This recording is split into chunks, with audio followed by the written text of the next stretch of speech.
नमस्कार साथियों, स्वागत है आपके अपने YouTube चैनल टारगेट एग्जाम पास पर। साथियों, आज हम लोग देखेंगे बिहार एसएससी के मॉडल प्रैक्टिस सेट नंबर 5 को। दोस्तों, अगर आप मॉडल प्रैक्टिस सेट नंबर 1 से लेकर 4 तक नहीं देखे दोस्तों, तो इस वीडियो को देखने के बाद वहाँ पर चैनल पर जाकर देख लीजिएगा। तो चलिए दोस्तों, आज हम लोग देखेंगे मॉडल प्रैक्टिस सेट नंबर 5। दोस्तों, बिहार एसएससी के जो इंटर लेवल भर्ती आया है उसी का प्रैक्टिस सेट नंबर 5 आज हम लोग कवर करेंगे। तो चलिए शुरू करते हैं आपके पहले सवाल से। दोस्तों, आपका पहला सवाल कह रहा है, भारत के योजना आयोग को खाली स्थान में नीति आयोग द्वारा प्रतिस्थापित किया गया था। कब किया गया था? तब 2015 को। ऑप्शन नंबर डी सही हो जाएगा, 2015 को प्रतिस्थापित किया गया था। अगला सवाल कर रहा है आपका, निम्नलिखित में से ब्रह्मांड के लिए दूसरा शब्द कौन सा है? बताइए। सो ब्रह्मांड के लिए जो दूसरा शब्द है वह कौन सा है? तो वो आपका शब्द है कॉस्मोस। ऑप्शन नंबर बी सही हो जाएगा। कॉस्मोस शब्द जो है दोस्तों ब्रह्मांड के लिए दूसरा शब्द है। अगला सवाल है आपका,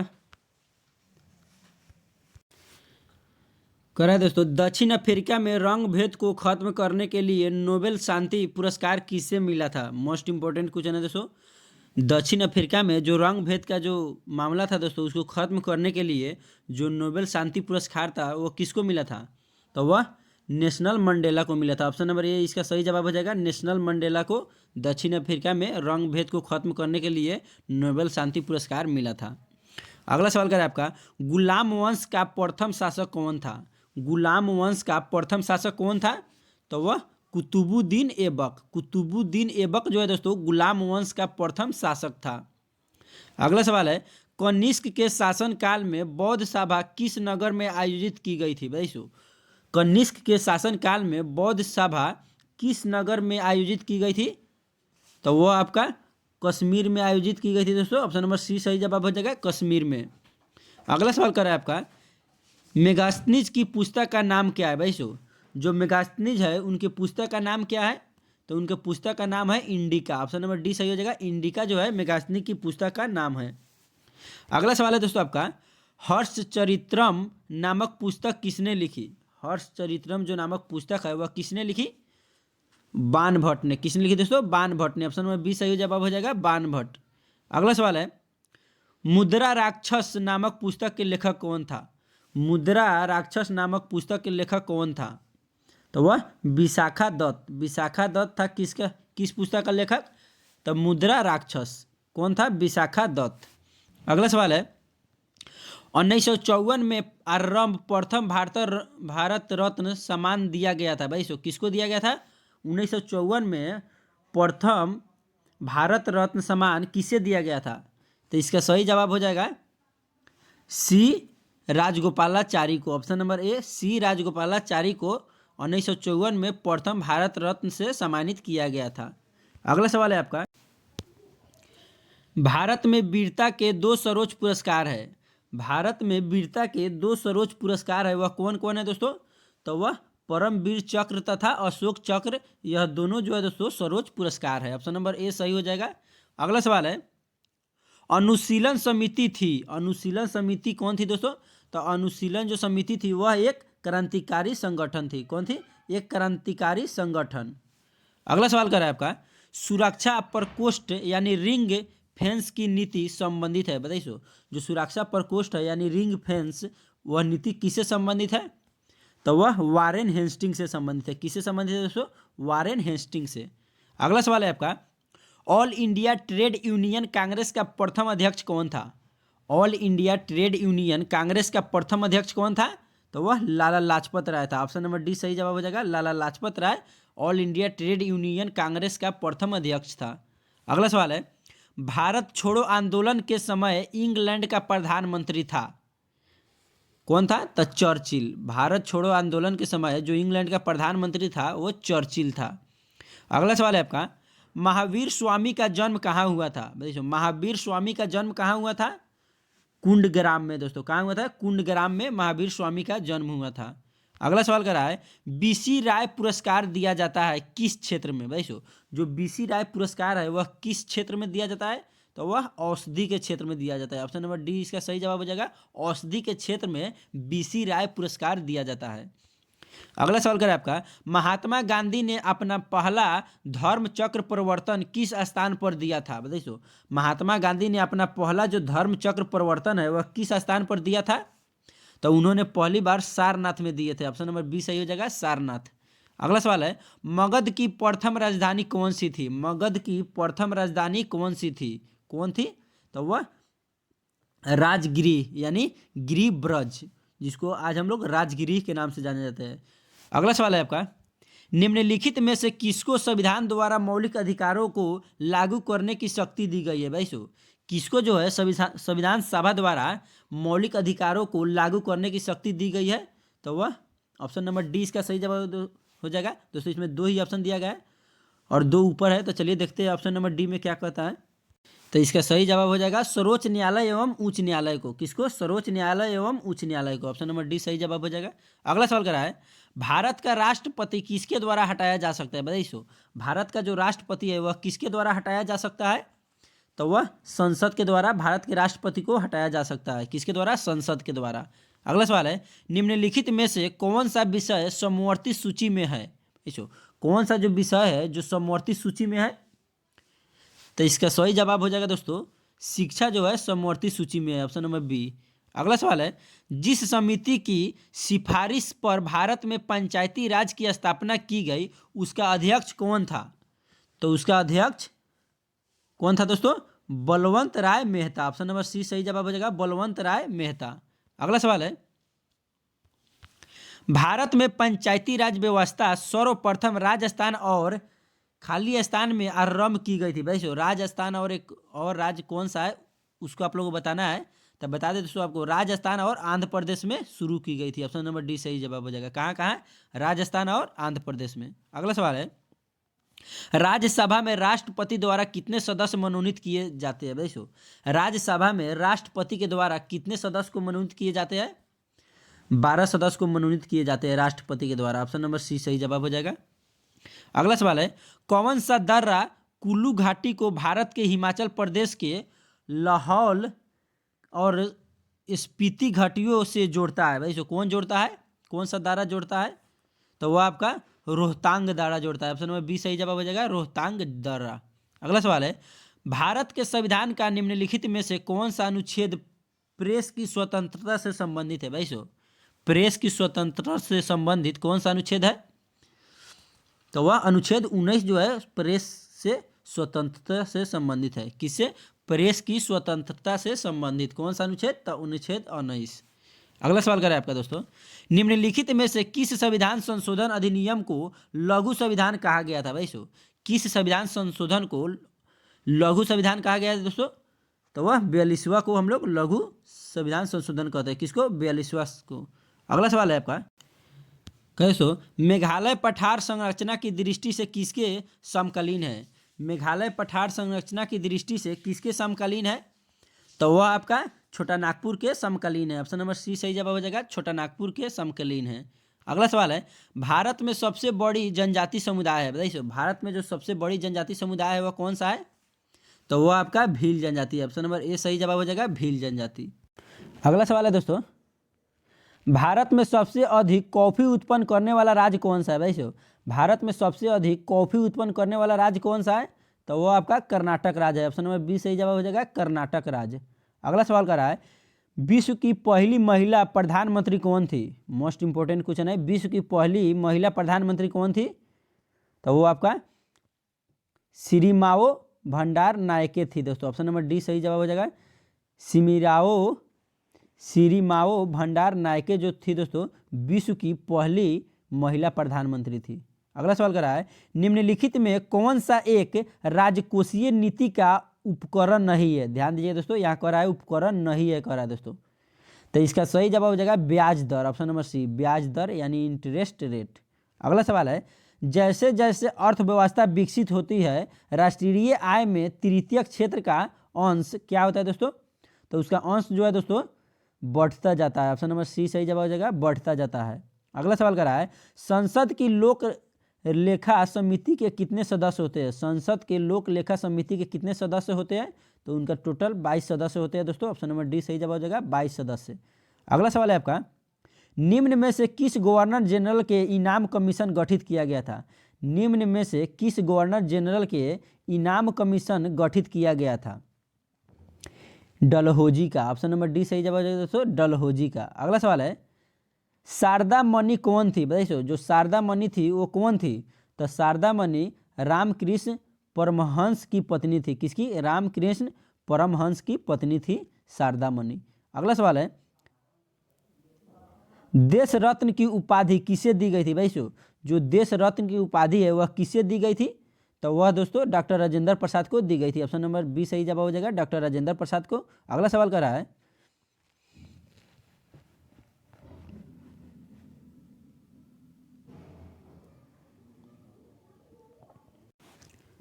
बंबई में Akhil Bharatiya trade union Congress AUTUC की स्थापना कब हुई? भाई इसकी स्थापना कब हुई?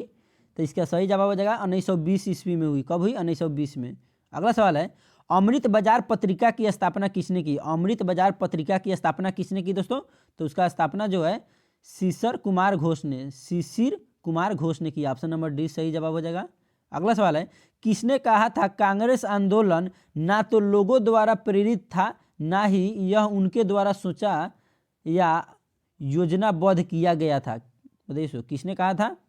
तो वह सर सैयद अहमद खान है। सर सैयद अहमद खान का कहना था। अगला सवाल कर रहा है, गांधी इरविन समझौता के हस्ताक्षरित होने में किसने महत्वपूर्ण भूमिका निभाई? बताइए गांधी इरविन समझौता के हस्ताक्षरित होने में किसने महत्वपूर्ण भूमिका निभाई? तो इसका सही जवाब हो जाएगा तेज बहादुर सप्रू ने। तेज बहादुर सप्रू ने महत्वपूर्ण भूमिका निभाई। अगला सवाल है, अंग्रेजी शासन काल में भारत का कौन सा क्षेत्र अफीम उत्पादन हेतु प्रसिद्ध था? बताइए कौन क्षेत्र था दोस्तों जो अफीम उत्पादन में प्रसिद्ध था? तो इसका सही जवाब हो जाएगा Bihar. Option number A Bihar. अगला सवाल कर रहा है, निष्क्रिय विरोध के सिद्धांत का प्रतिपादन किसने किया? निष्क्रिय विरोध के सिद्धांत का प्रतिपादन किसने किया? अरविंद घोष ने किया। किसने किया दोस्तों? अरविंद घोष ने। ऑप्शन नंबर डी सही जवाब हो जाएगा। अगला सवाल है आपका, निम्नलिखित अखबारों में से कौन सा मुख्यतः उत्तरवादियों की नीतियां का प्रचारक था? कौन था दोस्तों? तो वह आपका लीडर। ऑप्शन नंबर बी सही जवाब हो जाएगा, लीडर। अगला सवाल है, वह कौन सा कांग्रेस अध्यक्ष था जिसने क्रिप्स मिशन व लॉर्ड बैवेल दोनों से बर्ताए की? भाई कौन जो थी दोनों से बर्ताए की? तो इसका सही जवाब हो जाएगा अबुल कलाम आज़ाद। अबुल कलाम आज़ाद। अगला सवाल कर रहा है, सांप्रदायिक अवार्ड एवं पूना पैक्ट के में क्रमशः दलित वर्ग के लिए कितनी सीटें दी गई है? भाई दलित के लिए कितनी सीटें दी गई है? तो इसका सही जवाब हो जाएगा क्रमशः 11 व 148। अगला सवाल है दोस्तों आपका, कह रहा है, निम्नलिखित उद्योगपतियों में कौन लंबे समय तक AICC के खजांची रहे तथा 1930 ईस्वी में जेल भी गए? तो इसका राइट आंसर हो जाएगा जमुना लाल बजाज। ऑप्शन नंबर बी सही हो जाएगा दोस्तों, जमुना लाल बजाज। अगला सवाल है आपका, वर्ष 1899 से 1900 के मुंडा विद्रोह का नेता कौन था? भाई वर्ष 1899 से 1900 का जो मुंडा विद्रोह था वह उसका नेता कौन था? तो उसका नेता था Birsa Munda. Option number C सही जवाब हो जाएगा, बिरसा मुंडा उसका नेता था। अगला सवाल है आपका, अखिल भारतीय किसान सभा के प्रथम सत्र की अध्यक्षता किसने की थी? भाई किसने की थी? तो वह स्वामी सहजानंद ने की थी। ऑप्शन नंबर ए सही जवाब हो जाएगा, स्वामी सहजानंद। अगला सवाल कर रहा है आपका, 1855 ईस्वी में संथालों ने किस अंग्रेज कमांडर को हराया? भाई 1855 ईस्वी में संथालों ने किस अंग्रेज कमांडर को हराया था? तो दोस्तों उसको मेजर बर्रो ने। किसने? मेजर बर्रो ने उसको हराया था। ऑप्शन नंबर सी से सही जवाब हो जाएगा। अगला सवाल है दोस्तों समान विज्ञान एवं गणित का, कह रहा है, विद्युत उत्पन्न करने के लिए कौन सी धातु का उपयोग होता है? विद्युत उत्पन्न करने के लिए कौन सी धातु का उपयोग होता है दोस्तों? तो वह यूरेनियम का उपयोग होता है। ऑप्शन नंबर ए इसका सही जवाब हो जाएगा, यूरेनियम का उपयोग विद्युत की जो है उत्पन्न करने के लिए उसका उपयोग होता है। किसका? यूरेनियम का। अगला सवाल करा है, गेहूं की खेती के लिए कौन सा उर्वरक अधिक मात्रा में उपयोग करेंगे? गेहूं की खेती के लिए कौन सा जो उर्वरक है अधिक मात्रा में उपयोग करेंगे? तो इसका सही जवाब हो जाएगा nitrogen, option number A nitrogen. अगला सवाल करा है, चूहा मारने का जहर किस रासायनिक पदार्थ से बनता है? भाई जो चूहा मारने का जहर है वह किस रासायनिक पदार्थ से बनता है? तो वह पोटेशियम साइनाइड से बनता है। किससे दोस्तों? पोटेशियम साइनाइड से। ऑप्शन नंबर सी इसका सही जवाब हो जाएगा पोटेशियम साइनाइड। अगला सवाल करा है आपका, पीतल में कौन कौन धातुएं है? भाई पीतल में जो है कौन कौन धातुएं मिले रहते हैं? तब पीतल में बता दें दोस्तों, तांबा और जस्ता मिले रहते हैं। ऑप्शन नंबर डी सही जवाब हो जाएगा तांबा और जस्ता। अगला सवाल है, एसिप्रीन कहाँ से मिलती है? भाई जो एसिप्रीन है जो कहाँ से मिलती है? तो बता दें एसिप्रीन दोस्तों एक पेड़ से मिलती है। कहाँ से दोस्तों? पेड़ से मिलती है एसिप्रीन। अगला सवाल है दोस्तों, करा है, मायोग्लोबिन में कौन सी धातु होती है? भाई मायोग्लोबिन जो होती है उसमें कौन सी धातु होती है? तो मायोग्लोबिन में लोहा धातु होती है। कौन सा? लोहा धातु होती है। कहाँ होती है? मायोग्लोबिन में। अगला सवाल करा है आपका, हाइड्रोजन को जलाने से क्या बनेगा? भाई हाइड्रोजन को जलाने से क्या बनेगा? तो हाइड्रोजन को जलाने से पानी बनेगा। ऑप्शन नंबर डी इसका सही जवाब हो जाएगा हाइड्रोजन को जलाने से पानी बनेगा। अगला सवाल है आपका, चुंबकीय सुई किस तरह संकेत करती है? भाई जो चुंबकीय सुई होती है वह किस तरह संकेत करती है?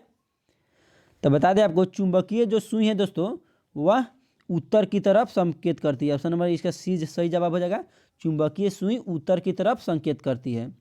अगला सवाल करा है, महासागरों में ऊंची जल तरंगे कैसे उत्पन्न होती है? भाई महासागरों में जो ऊंचे जल तरंग होते हैं वह कैसे उत्पन्न होते हैं? तो वह जो है दोस्तों चंद्रमा से उत्पन्न होते हैं। किसे दोस्तों? चंद्रमा से। ऑप्शन नंबर डी इसका सही जवाब हो जाएगा चंद्रमा से। अगला सवाल है, अम्ल वर्षा होती है? भाई अम्ल वर्षा किससे होती है? तो अम्ल वर्षा जो है दोस्तों वह कारखानों से होती है। किससे? कारखानों से अम्ल वर्षा होती है। अगला सवाल करें आपका, सोने को खोला जा सकता है? भाई सोने को खोला जा सकता है, वह किस में खोला जा सकता है दोस्तों सोने को? तो सोने को जो है दोस्तों 3 भाग हाइड्रोक्लोरिक एसिड तथा 1 भाग नाइट्रिक एसिड के मिश्रण में खोला जा सकता है सोना को। अगला सवाल है आपका, श्वेत प्रकाश को नली में कैसे पैदा करते हैं? भाई जो श्वेत प्रकाश होता है उसको नली में कैसे पैदा करते हैं दोस्तों? तो उसको नली में तंतु को गर्म करके उसको पैदा करते हैं। श्वेत प्रकाश को नली में कैसे करते हैं? तंतु को गर्म करके। अगला सवाल है आपका, किसी कमरे को ठंडा किया जा सकता है? किसी कमरे को ठंडा किया जा सकता है, कैसे किया जा सकता है ठंडा दोस्तों? तो किसी कमरे को संपीडीय गैस को छोड़ने से ठंडा किया जा सकता है। ऑप्शन नंबर 20 का सही जवाब हो जाएगा। अगला सवाल करें आपका, प्रकाश में 7 रंग होते हैं, रंगों को अलग करने का क्या तरीका है? प्रकाश में दोस्तों 7 रंग होते हैं, उसको अलग करने का तरीका क्या है? तो उसको अलग करने का तरीका है, एक प्रिज्म से रंगों को अलग किया जा सकता है। दोस्तों एक प्रिज्म के माध्यम से रंगों को अलग अलग किया जा सकता है। अगला सवाल है दोस्तों आपका, लोलक की कालावधि क्या है दोस्तों? यानी टाइम पीरियड लोलक का। तो लोलक का जो टाइम पीरियड है दोस्तों वह लंबाई के ऊपर निर्भर करती है। ऑप्शन नंबर इसका 20 सही जवाब हो जाएगा, लंबाई के ऊपर निर्भर करती है लोलक की कालावधि। अगला सवाल कर रहा है आपका, खारे जल के तालाब में तैरने से मनुष्य की त्वचा जल जाती है। खारे जल के तालाब में तैरने से मनुष्य की जो त्वचा है वह जल जाती है, वह क्लोरीन के कारण दोस्तों। ऑप्शन नंबर इसका 20 सही जवाब हो जाएगा, क्लोरीन के कारण जल जाती है। अगला सवाल है, जब विद्युत ऊर्जा गति में परिवर्तित होती है तब 30% ऊष्मा की हानि होती है दोस्तों। उस समय 30% ऊष्मा की हानि होती है। अगला सवाल है आपका, शक्कर के किण्वन से क्या बनता है? भाई शक्कर के किण्वन से क्या बनता है? तो शक्कर के किण्वन से इथाइल अल्कोहल बनता है। क्या बनता है दोस्तों? शक्कर के किण्वन से ethyl alcohol. Option number A. अगला सवाल है, इबोल क्या है? भाई जो इबोल है वह क्या है? इबोल क्या है दोस्तों? तो इबोल एक वायरस है। ऑप्शन नंबर ए इसका सही जवाब हो जाएगा, इबोल एक वायरस है। अगला सवाल है आपका, सौर सेल में प्रयोग किए जाने वाला प्रकाश को अवशोषित करने वाला सामग्री है। सौर सेल में प्रयोग किए जाने वाला प्रकाश को अवशोषित करने वाला सामग्री कौन सा है दोस्तों? तो वह सामग्री है आपका सिलिकॉन है। ऑप्शन नंबर ए इसका सही जवाब हो जाएगा सिलिकॉन। अगला सवाल है एलपीजी के साथ किस रसायन को गैस के रिसाव को पता लगाने के लिए मिलाया जाता है। भाई सो एलपीजी के साथ हम किसी गैस का मिलावट करते हैं जिससे पता चलता है गैस जो है माने लीकेज होता है तो उसके गंध को हमको पता चलता है। किसके कारण पता चलता है दोस्तों उसका गंध? मिथाइल मरकैप्टन दोस्तों। ऑप्शन नंबर ए इसका सही जवाब हो जाएगा मिथाइल मरकैप्टन के द्वारा गैस का जो रिसाव होता है दोस्तों तो उसको जो स्मेल आता है यानी गंध उसको हमको पता कैसे चलता है? मिथाइल मरकैप्टन मिलाया जाता है जिसके कारण। अगला सवाल है अयस्क के साथ मौजूद मिट्टी की अशुद्धियाँ इनमें से कौन है? अयस्क के साथ मौजूद मिट्टी में अशुद्धियाँ इनमें कौन है दोस्तों? तो इनमें अशुद्धियाँ जो है दोस्तों गैंग है। ऑप्शन नंबर ए इसका सही जवाब हो जाएगा गैंग। अगला सवाल करें आपका यदि NC1 प्लस NC2 प्लस खाली स्थान NCN बराबर 255 हो तो n का मान क्या होगा? क्या होगा दोस्तों n का मान? तो n का मान जो है दोस्तों 8 होगा। ऑप्शन नंबर बी इसका सही जवाब हो जाएगा n का मान 8 होगा। अगला सवाल है निम्नलिखित में से किस विटामिन में कोबाल्ट होता है? भाई सो किस विटामिन में कोबाल्ट होता है दोस्तों? तो इसका सही जवाब हो जाएगा आपका option number D vitamin B12 में दोस्तों कोबाल्ट होता है। किस में कोबाल्ट होता है? विटामिन B12 में। अगला सवाल है आपका दोस्तों मनुष्य में अल्फा टॉक्सिन खाद्य विषाक्तन द्वारा समानतः कौन सा अंग प्रभावित होता है? भाई कौन सा अंग प्रभावित होता है? तो आपका यकृत प्रभावित होता है। ऑप्शन नंबर डी इसका सही जवाब हो जाएगा। अगला सवाल करें आपका इनमें से रक्त दाब का मापक तंत्र कौन सा है? भाई इनमें रक्त दाब का यानी रक्त को मापने का तंत्र कौन सा है? रक्तचाप हम किससे नापते हैं दोस्तों? स्फिग्नोमैनोमीटर से। किससे दोस्तों? स्फिग्नोमैनोमीटर से। ऑप्शन नंबर सी इसका सही जवाब हो जाएगा। अगला सवाल है आपका रडार का आविष्कार कौन था? वैसे रडार का आविष्कारक कौन था? तो रडार का जो आविष्कारक था दोस्तों वह रॉबर्ट वाटसन था दोस्तों। कौन था? रॉबर्ट वाटसन रडार का आविष्कारक था दोस्तों। इसमें इसके बाद दोस्तों मैथ और रीजनिंग का क्वेश्चन आएगा दोस्तों। तो दोस्तों आज के लिए इतना ही। और दोस्तों आप लोग चैनल पर पहली बार आए हो तो चैनल को सब्सक्राइब कर लीजिएगा दोस्तों। और वीडियो पसंद आएगा तो वीडियो को लाइक कर दीजिएगा दोस्तों, क्योंकि चैनल को सब्सक्राइब करने से आपको फ़ायदा मिलेगा कि सबसे पहले बिहार एसएससी की कोई भी जानकारी होगा दोस्तों तो सबसे पहले उसका जो वीडियो है आप तक पहुँचेगा। तो दोस्तों चैनल को सब्सक्राइब कर लीजिएगा और वीडियो को लाइक कर लीजिएगा दोस्तों। और कल के सेशन में जुड़ जाइएगा दोस्तों। बिहार एसएससी का डेली दोस्तों एक प्रैक्टिस सेट हम कराते हैं दोस्तों। और बिहार का प्रीवियस ईयर क्वेश्चन भी दोस्तों मैंने अपने चैनल पर डाल रखा है दोस्तों। अगर देखना चाहते हैं तो वहाँ पर जाकर देख लीजिएगा दोस्तों। और 1 से 3 तक आप लोग प्रैक्टिस सेट नहीं देखेंगे होंगे दोस्तों 4 तक, तो जाकर चैनल पर देख लीजिएगा दोस्तों। आज के लिए इतना ही। मिलते हैं कल के अगले वीडियो में। जय हिंद, जय भारत, वंदे मातरम।